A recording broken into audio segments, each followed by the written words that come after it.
Ciao Raga! Kumusta Raga? Welcome sa inyong lahat. I am Chad and I will be your guide. Good news! Dahil mayroon na ulit na bonus transporte na ipamimigay. Ang bonus ay up to 400 euros. Mas maganda ngayon ang bonus transporte dahil wala nang click day. Kaya no need nang makipag-unahan pa sa online application. Pero bakit mayroong point system na susundin? Sino ba ang entitled? Ano ga ang mga requirements? Kailan ba yan magsisimula? Ngayon na ba o kailangan pa na maghintay? Alamin natin ang detalye Raga. Daw po na sigla, partiamo.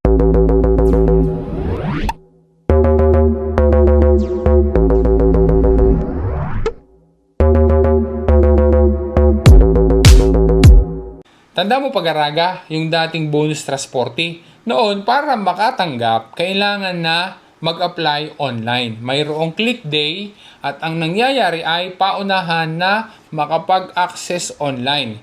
Yung tipo na ang tagal mo naghintay doon sa scare mo dahil sa sobrang haba ng koda online, poy, kapag ka nag-adjourn na ka ay either na mawawala o upure, pagka nag-refresh ay sasabihin na ubos na daw ang pondo at hindi ka na kasama sa mabibigyan.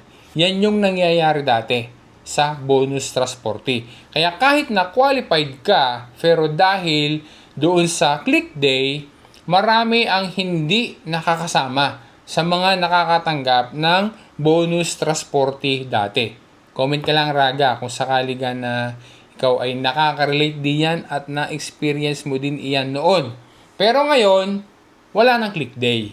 Yan ang good news. Pero mayroon namang pagbabago dahil ang bonus transporte ay talagang intended para doon sa mga nangangailangan yan. Ang bagong bonus transporte ay maaaring up to 400 euros ang matanggap.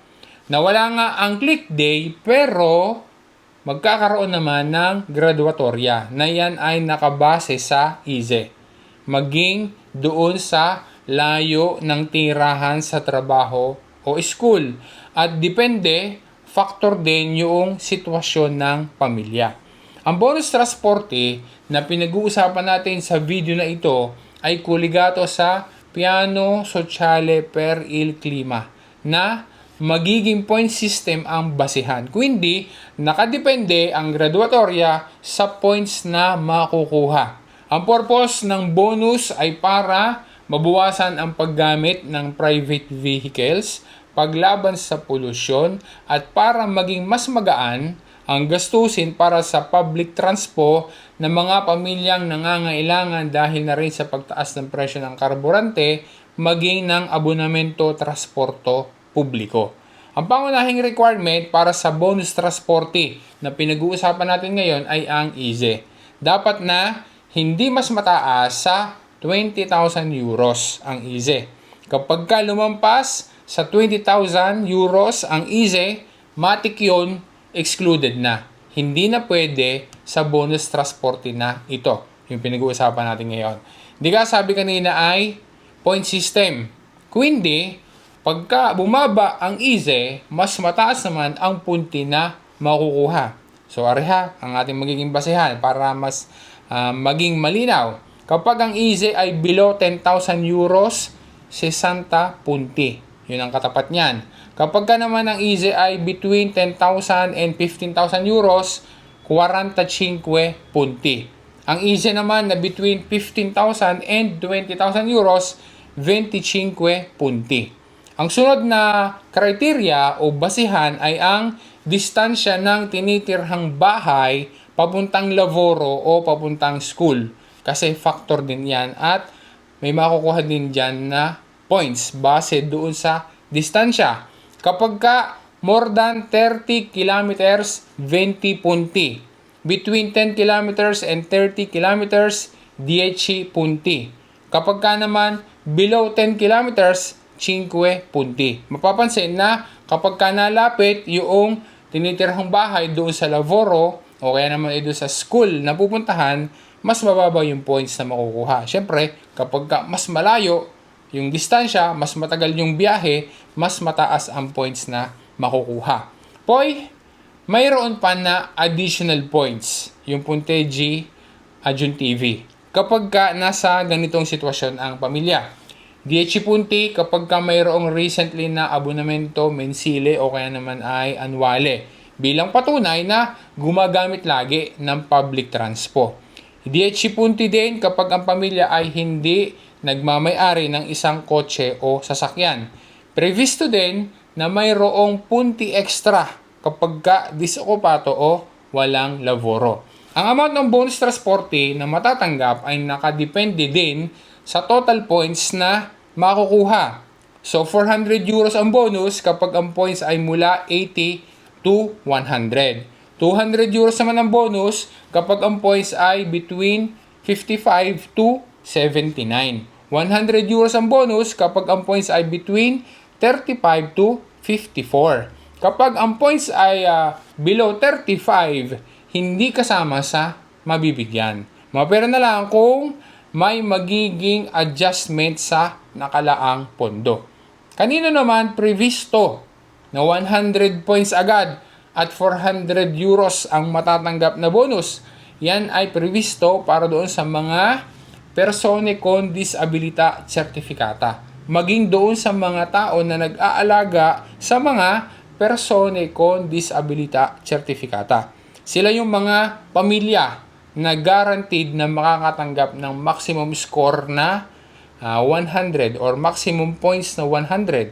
At syempre, maximum bonus din na 400 euros. At sila ay priority sa graduatoria. Saan pwedeng gamitin ang bonus transporte na ito? Yung pinag-uusapan natin ngayon. Yan ay tatawagin din na konto mobilita.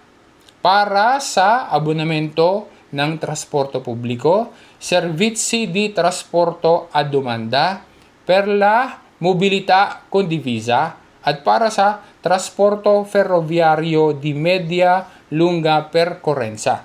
Kapag ka sinabing mobilità condivisa, yan yung alam natin, kasama dyan yung car sharing, bike sharing, ride sharing, at saka carpooling. Ang kumpletong listahan ng qualified services at other details ay hihintayin pa. Dahil nasa stage pa lang ng pagpaplano sa pagpili ng mga services na makakasama sa bonus transporte na ito. Last question na dapat nasagutin at sana ay nanonood ka pa hanggang dito sa part na ito, Raga. Start na ba ng bonus transporte na pinag-uusapan natin sa video ito? Ang sagot, Raga, ay hindi pa. Inaasahan na sa 2027 pa ito magsisimula.